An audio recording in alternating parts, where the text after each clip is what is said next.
Monday Night Football doubleheader last night. Things got wild in Cincy, and it wasn't because of Joe Cool. We got the Hall of Famer Shannon Sharpe, Stephen A. Smith, Marcus Spears made the trip to New York.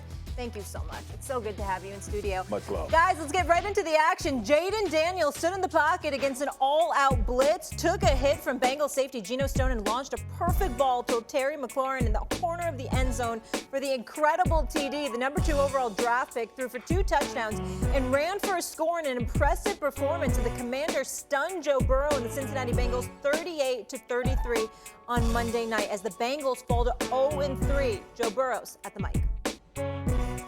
We're not happy with where we're at, but by no means is the season over. We're 0-3. There's 14 left to play. Playoffs and winning the division is the furthest thing from my mind. We just got to get better this week. Feel good. I mean, we continue to work, but we're going to face some adversity. It's not going to be smooth sailing from jump. It's going to be ups and downs, but, we just stay even killed, keep working, keep improving. The rookie out here looking like a vet. SA, can the Commanders win the NFC East?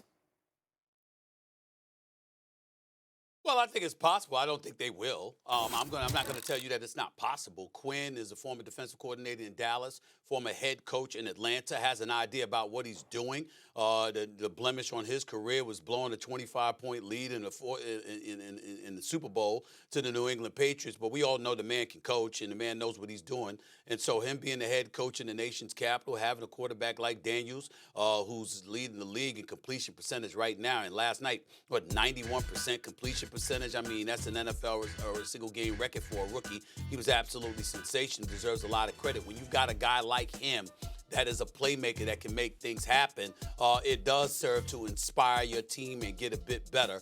But when I look at the Philadelphia Eagles with a Saquon Barkley, and I'm imagining A.J. Brown coming back, Devontae Smith, who just got concussed, coming back, Dallas Goedert playing the way he's capable of playing, and a Philadelphia Eagles defense that showed up against New Orleans on Monday night, an offense that with starters had scored 15 straight possessions, okay? And you go out there and you shut that offense down in New Orleans the way that you did. I'm certainly not going to look at the Commanders. You use the word can, I guess can, but will they? My answer to that is hell to the no. They ain't winning the damn NFC East.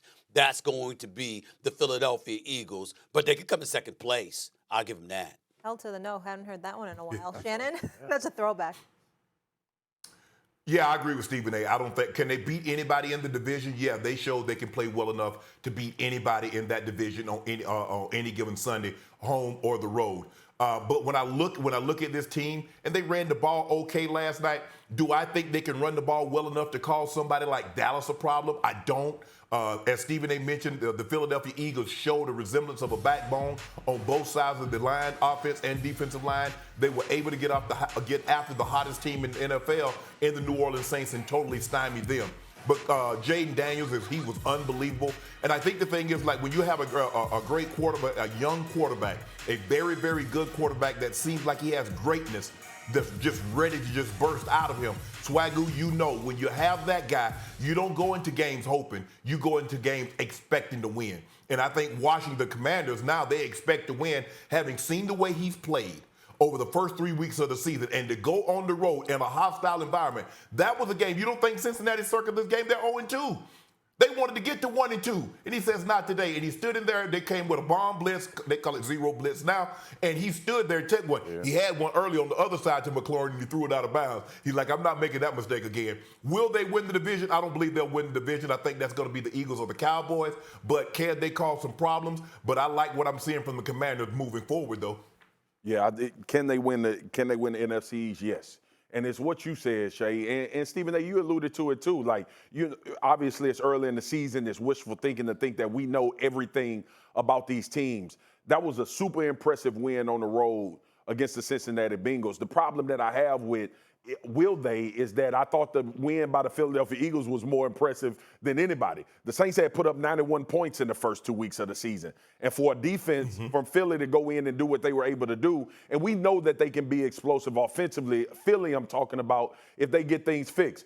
But to your point, Shay, when you got a quarterback, all bets are off, dog. And I think they got a real one in Washington. They about to be, they going to have a parade in PG County today based on what he did against the Cincinnati Bengals. It's about to jump off. It's going to be black people everywhere in the streets talking about Jayden Daniels and what he doing and Commanders fans all over the place. But here's the thing. Before you go, Stephen A., here's the thing. When you look at the league this year, the way it's trending, all you got to do is get hot. All you got to do is get hot.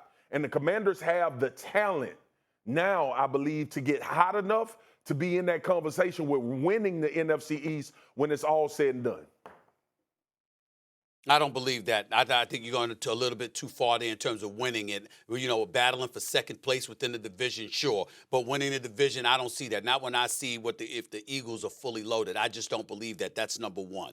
Number two, let's pump the brakes. If you're the nation's capital, we call it Chocolate City. Swagoo, say it right. Let them know. Let them know. It's Chocolate City. That's what we call the nation's capital. Right? We call it Chocolate City, all right? Let's understand something about Chocolate City. They push forward with caution. There is an individual by the name of RG3 who came into the league, ironically as the second overall pick, ironically for the Washington franchise. And what happened? He almost got his damn leg amputated by Haloti Ngata with that hit and was never, ever, ever the same, okay? And so what happens is when you're playing the quarterback position, particularly when you're somebody as talented as Daniels, who's the second leading rusher out of the quarterback position to Lamar Jackson in the National Football League, you see what he's capable of doing, but you also see his size. You do find yourself getting a bit scared because of the whole RG3 experience from being unfair. While I'm giving love to Daniels, the Washington Commanders have scored on 14 straight offensive possessions over the last two games, removing kneel downs from the equation. I got to give love to Mr. Kliff Kingsbury, the former head coach for the Arizona Cardinals, who had no business getting that job, who never deserved to be the head coach of that damn franchise, who didn't do enough in college to bypass a whole bunch of coordinators in the NFL and get a NFL head coaching job, which is something that I've said religiously, other than the fact that the flyest thing we ever heard about him was that damn house he was living in that they showed as the draft was approaching during COVID. We said, damn, that's a bad crib. That was making headlines, okay? That brother, he's living large during COVID, okay? That's the only thing notable of Kliff Kingsbury as a head coach. But as the offensive coordinator in the nation's capital for the Washington Commanders, we have to give credit where credit is due and say, yes, sir, so far, he's doing a hell of a job. Absolutely. And so is the quarterback. I want to transition here to the other side, guys.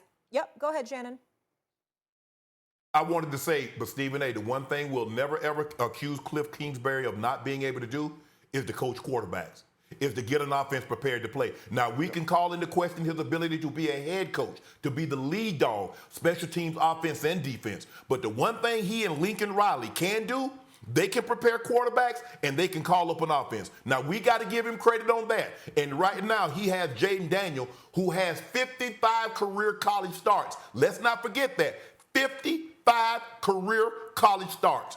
There's a reason why he's playing so well early, because he's played at the collegiate level for an extended period of time. He's much more mature than his age would indicate. You see what the hell Shay just did? All you had to do was say, yo, Stephen A., let me add this because you're right. You're absolutely right, Stephen A. You didn't say, Stephen, you didn't preface it by saying, Stephen A., you're absolutely right. I mean, I basically did say that. You know? I'm just saying. But look, we can shout the team. You need to give Kliff a little clarity. All right, let's move on here, guys. I want to go to this Cincinnati. And Marcus, I'll start with you. Do you feel like the Bengals are done now at 0-3? I will not say they're done. I won't say it. Not yet. I mean, we've seen this team come out of the abyss already to get into the playoffs and have some success. Here's the problem. I think they still paying the price for what the offseason was, right? You look at T. Higgins, obviously the injury was a part of it and him missing games, obviously, but also contract dispute. Jamar Chase, it's a rhythm that's off. And look, these dudes scored 33 points, right? So that's why you can't just jump off the cliff and be like, the Commanders are going to win the NFC East, but I think they'll be in the conversation. When you look at Cincinnati, and thank God for their division right now, outside of Pittsburgh, everybody else is struggling, right? The Baltimore Ravens are 1-2. Yep. I would say this, Molly. If the Ravens had taken care of business and they were 3-0, and you are 3 games back on the Ravens and Pittsburgh, I say the Bengals That's a were problem. done. Yeah. But because of the teams in their division, I still believe that they can make a run going forward. They got some issues, though. Yeah. They And the got some- Browns are out. Yeah, the Browns. the Browns done. are The Browns out. Yeah. done. Yeah, the Browns got a lot more on their Well, plate than playing football. Well, you can say that, but the record doesn't say that. You know, the Browns ain't 0-3. It's the Bengals. And I think there's a couple of things that we need to point to. You know, last night, missed field goal opportunity. Game 1 of the season against the Patriots, you came in ill-prepared. Game 2, you completely outplayed the Kansas City Chiefs. But ultimately, you know, a penalty late in the game propelled them to a victory over you, which was unfortunate. Okay, so we got all of that going on. But in the end, I think it speaks to ownership, the issue with Jamar Chase and the contract coming into the season. That was somewhat of a distraction. And let's also keep in mind that Zach Taylor, he has never had this team prepared in the early part of the season. See, we throw that aside because in the 2 of the 4 years that Joe Burrow has been healthy, the Bengals were in an AFC championship game. One time they were in a Super Bowl. They beat Patrick Mahomes and the Kansas City Chiefs to get to that Super Bowl before they lost to the Los Angeles Rams, okay? So we look at that and we gloss over the fact that this is par for the course with them under the Taylor era, okay? Now, they haven't started 0-3 since I think it was a time when they went 0-11 to start a season back in 2019, the year before Joe Burrow arrived, okay? So this is a bad sign, and we all know when you start off 0-3, most teams don't make the playoffs, so we understand that. But in the end, it's a lack of preparation earlier on in the season. We know this. We've seen this from them. And it's ownership constantly stalling momentum because of one contractual issue after another. If you want to take care of Joe Burrow, you take care of Joe Burrow by making sure you got his primary target. I know Jamar Chase has been out there from day one of this season, but the bottom line is he missed training camp. He wasn't involved in the preseason. You know, these are the kind of things that come back to haunt you. You guys played. You know that a hell of a lot better than me. If you're going to take care of something, take care of something. Make sure you have them out in the field. Those kind of things I think are coming back to haunt Cincinnati. You've messed with their mojo, their temperament, and everything in between. And I think it's coming back to bite the Cincinnati Bengals thus far. Well, yeah, I don't think their season is completely over, but I want to know one thing, Swag. When does Cincinnati start talking so much? Every time I turn around, they got a DB talking about this offense is collegiate. He can only run straight line. They talk about, well, we can beat that team. We're beat the beat. When did the Bengals start talking so much for a team that hadn't won anything? Shut up. Win something. If you're Kansas City, chap. I ain't chirp. I ain't got no problem with that. But they do more talking. You allowed a rookie to come into your building, drop 38 on you. He had as many touchdowns as he has in completion, and this was only his 3rd start in the NFL. And you talking about a collegiate offense. Yes, but y'all chirp too much. Oh, we better than that team. We can beat that team. Why you still losing? You lost the 1st game. You lost the 2nd game. You lost the 3rd game. At some point in time, just shut up and play football. The game is played on the field. All that talking, that's the thing that I love most about professional sport, because you can't talk your way into a victory. You can talk your way into an ass whipping, but you can't talk your way into a victory. Stop talking, because right now, defensively, you let a rookie do that to you. Now, clearly, you can score points, but what happens when you go a couple of possessions early in the game and you don't get points, which they fell behind last night, and so now you allow Jayden Daniels and that Commanders offense to get into a rhythm. I love that you said that. And what's up, Stephen A? I appreciate Shannon's take, but before you go, Swagoo, I just wanted to say this. Shannon, the only issue I had with you is that I don't recall. If I missed it, I apologize. You didn't give the name. Cam Taylor Britt. That's who did that. Britt. That's who opened his mouth. That's who opened his mouth and talked smack about Kliff Kingsbury college offense and stuff like that. And then McLaurin sped right past him and burned him. All right. I mean, we gonna name names. We gonna if we gotta use it and treat it like a mugshot, do it. All right. Call him out. Here's the thing too, and Shannon knows this from being in the locker room, right? We're going to go in the media and say all the right things. We're going to talk about all the holistic part of either winning or not winning games. The defense is the reason they lost the last 2 games. And the talk is coming from the defense. So I know that it's like, well, they should have did something on offense. And no, It was a pass interference that led to Kansas City winning the game. And to your point, Shay, you just gave up 38 points to a rookie quarterback with the Washington Commanders. And your side of the ball is talking. So I agree with you. I understand that. Cam Taylor-Britt, look, man, if you're gonna talk your talk, these games at the end of them, they need to be won by your defensive unit. Right. You putting them in that situation. Right. This is television. This is television. It's a video medium. It's a video medium. You know, it's a visual medium. To the producers out there, Cam Taylor-Britt, we need to see a picture. At some point in today's show, we want a picture of Cam Taylor-Britt. You want to talk, right? You want the attention, right? Give it to him. Let's make sure we get a facial shot. I mean, to Cincinnati, Washington converted 5 of 9 third downs. All 3 of their fourth down conversions were converted. I mean, if cats want to talk like that, they clearly want attention. I mean, I think it's apropos that we give it to them, fellas. Let's make sure we see the face.